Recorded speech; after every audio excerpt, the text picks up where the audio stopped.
So Maricopa County, as far as I understand it, does not deny that a huge number of printers didn't work on Election Day, but they're saying it had no effect?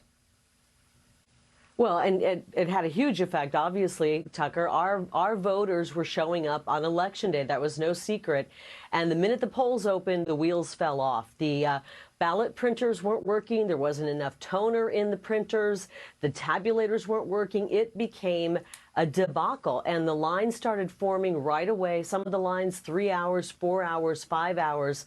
And there's video of people walking out of line. People told us, and this is in our lawsuit, that they showed up, they couldn't even find parking because the parking lots were full and the lines were long, and many people didn't even get to vote. And those who did vote, when they went up to get the printer out, the printer didn't have toner in it, so the ballots weren't dark enough.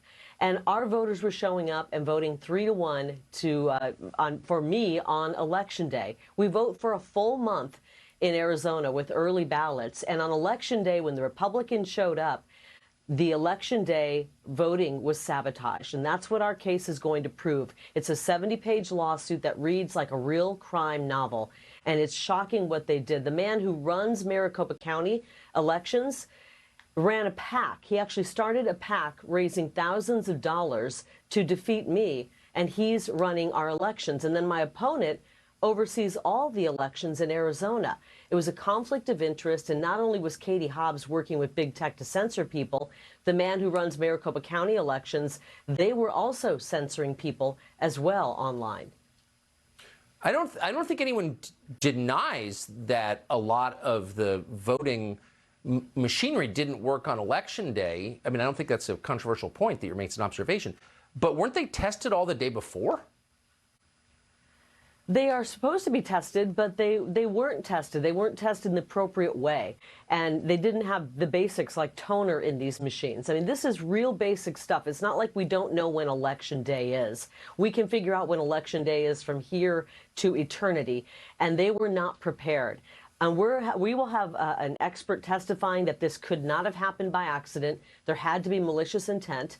We have an excellent court case, and we had our first hearing yesterday and set up a time for our trial to begin. And it will be next Tuesday, and we will be presenting a lot of evidence. We have 4 whistleblowers, one that worked for a company called Runbeck, who said there were 300,000 ballots inserted into the system that had no chain of custody. Others who were in the voter signature verification department said tens of thousands of ballots were rejected because there were no signatures or scribbles, and they somehow got thrown in and counted anyways. There are a plethora of problems that went down in Maricopa County, and if somebody doesn't stand up and say we can't have our elections being run this way, then we'll never have another fair election. I mean, 60% of the polling places on Election Day were inoperational or non-functioning. When do we stop and say enough is enough? Would it have to get to 80%, 90%, 100%?